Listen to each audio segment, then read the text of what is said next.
What is something about Japan or just this area in general that you wish you could take back to the U.S.? Just that things don't change as much. You know, we're always, especially in LA where I am, everything is constantly changing, and like, you know, this is pretty much the way it looked 50 years ago. And the people are the same. There's something kind of special about that. ありがとうございます。一緒にちょっと一緒にお友達。はい。美人さんだね。Oh, she said you're beautiful. She said you look like a famous actress. I wonder who it is. Who is it, Carly? I get that girl from Lost. Lost. Some girl from Lost. Okay. I don't think she's watching Lost, No, though. I don't think so. I grew up getting my hair cut here, so I don't know, 3, 4 years old, I'd just come by myself and sit in the back. And again, it's the same guy. I think we'll see him in a second. It's the same guy who's been here for... The same plants. Same plants, right? He hasn't really... You could tell the thing is a little... There he is. おはようございます。どうも。全然白髪が出てこない。No gray hair.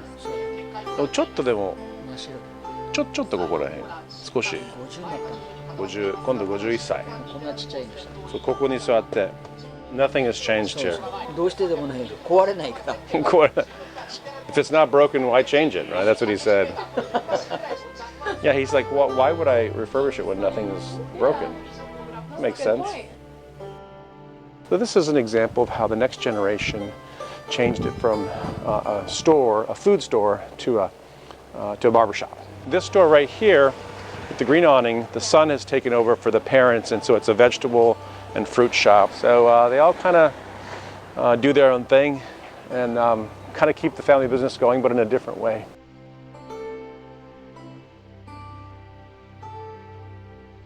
See if they have them. Yeah, I don't see the really crazy ones, but so chicken teriyaki and egg, mix ham and lettuce, Here's your fruit one. Yeah, so here's the mix. Yeah, I'll pick up this. Look at that, mixed fruit. So there's kiwi, apple, orange, pineapple, and whipped cream inside bread. Like, who would think of that? Do you want to try one? Are you brave enough? I'm brave. So there's your apple, your kiwi, and your whipped cream. Okay. And you just got to do it. Just got to do it. It's ready.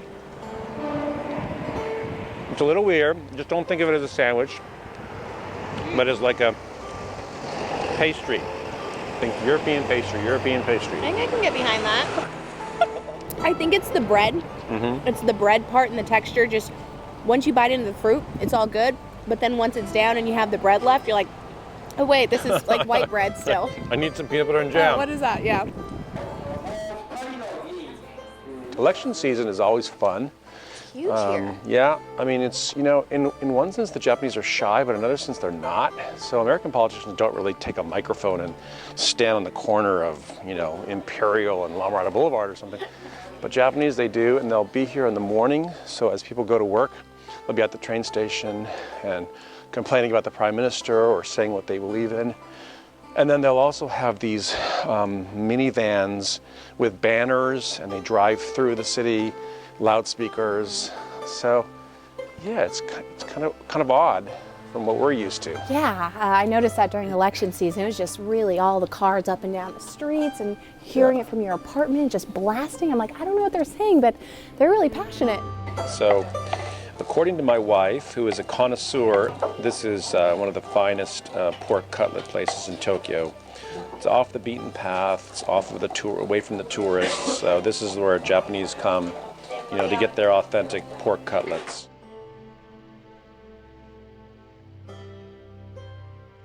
You used to work in Japan at Yeah. NHK World, or NHK. NHK, yeah. So I was the anchor on Channel 3, and I would interview famous Americans. So you name it, you know, Don Ho, the singer, Larry King, Charlton Heston, Jay Leno, Charles Schultz, the Snoopy creator, was one of my favorite interviews. And so I got a chance to introduce really interesting Americans to the Japanese public.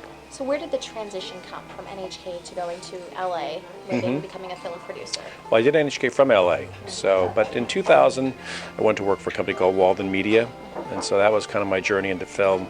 I had a chance to work on, develop Chronicles of Narnia, Ray, Because of Winn-Dixie, Holes, and then transitioned to work with Mel Gibson on The Passion of the Christ, and then today I produce my own movies. So I got the filet cutlet. Okay. Which one is that? This one? So that's the roast cut. This is the fillet, and there's 3 or 4. So roast cutlet has more fatty on the sides, and this is less fatty. And you literally will take your own little stick here, and you grind the sesame seeds until it's a very, very fine kind of a powder. So this restaurant takes a little bit of work, but it's good, right? Yeah. They don't do all the work for you. You have to do a little bit here to It's like the adult version of coloring books. Right. Exactly. So, and pork cutlets is really an important part of Japanese, the Japanese diet. From the time you're a kid, there's all kinds of variations. So, the more Japanese way to eat this is fried with egg on top of rice. So how are you coming along? So you got a ways to go there. So if you notice here, mine's kind of becoming a little. You got to kind of push down, You are a pro. Push down on it like that. Oh wow. You'll get there. Far from it. It's just you're really pushing and moving. A fine powder sand. Yeah, kind of like sand. And I think maybe part of it is just the smell that's kind of permeating the restaurant. We're going to take this sauce and put it into your finely ground sesame seed, and then just kind of mix it up a little bit. It's thick. With this handle, I can mix it? Yeah, mix it up a little bit more. And then you're going to dip your cutlet into here. Oh. Is this like that sauce we got from the last... Right. Kind of a like a teriyaki Worcestershire type sauce. Yeah, so I'm going to put some in mine here too. Yours is a little less finely ground. Or yours is more the chunky style. Yeah. Is that right? So we're going to get this going here. And as soon as it's looking, you got it kind of going into a paste. You've got the chunky, so they're like a peanut butter. Yours is chunky, mine is creamy. And then we're going to put that right there. So now we get our chopsticks, which are resting there. Just grab a little bit, and just dip it in there and give it a whirl. All right.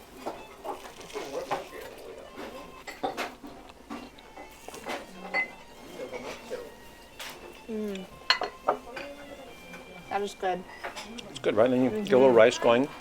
The Japanese kind of alternate a little bit of protein, a little bit of rice. When we were kids, we would eat plain, as foreigners, we just eat plain rice. And they would freak out. Like, you can't just eat plain rice. And so they kind of know you have to mix the protein. The rice is, basically turns into sugar in your body. So they know to balance it with protein. And so we got in a lot of trouble for just eating plain white rice. Yeah, it's very interesting, the food, the feeling that they have toward their food and their desire to share it with other cultures. Their food is really important to them. It's very it's part, like an extension of their personality. And so one thing I've noticed is Japanese really want to hear what you think of their food. Yeah. And, when you say it's good, they're so happy.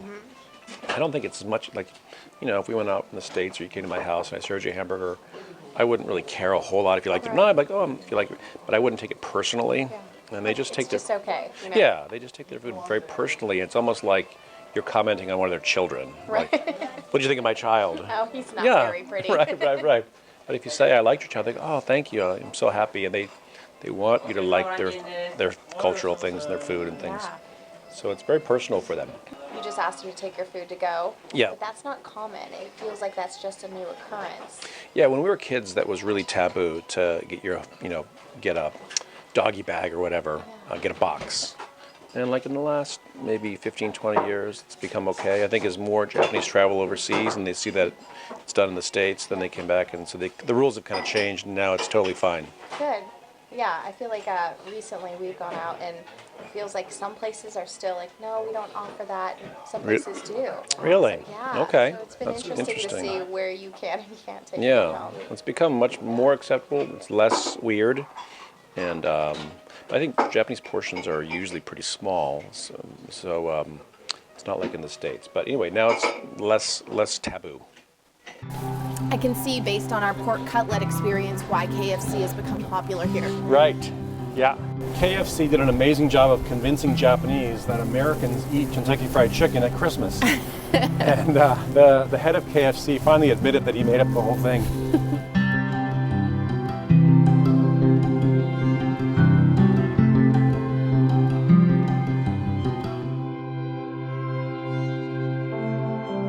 This station was built in like 1920s. There's a lot of nice estates in this area, larger properties. And it's the last area before you head to the next prefecture of Saitama. So it's like the last part where you can still work in Tokyo without being too far out. Kind of undiscovered, right? Kind of typical tourists would not find a place like this. But that's the thing about Japan, wouldn't you say, is that you really just have to go down the streets and explore some small little hole-in-the-wall places that aren't really chains, because Yelp hasn't really developed here. Right. I feel like everything I've seen on Yelp is only foreigners' reviews. Yeah, and different parts of town. Like Western Tokyo is not a place where tons of American tourists come, for instance, and so it's a little bit. There'll be a bit more in downtown areas, Roppongi and places like that. So that's part of what I grew up with is more of the out of the way. So how do you go about finding these places? Like if you're just a regular person who maybe just moved here or just visiting? Yeah, you just have to explore. I mean, you can't really rely on, as you said, Yelp reviews. You just have to kind of go out into your neighborhood.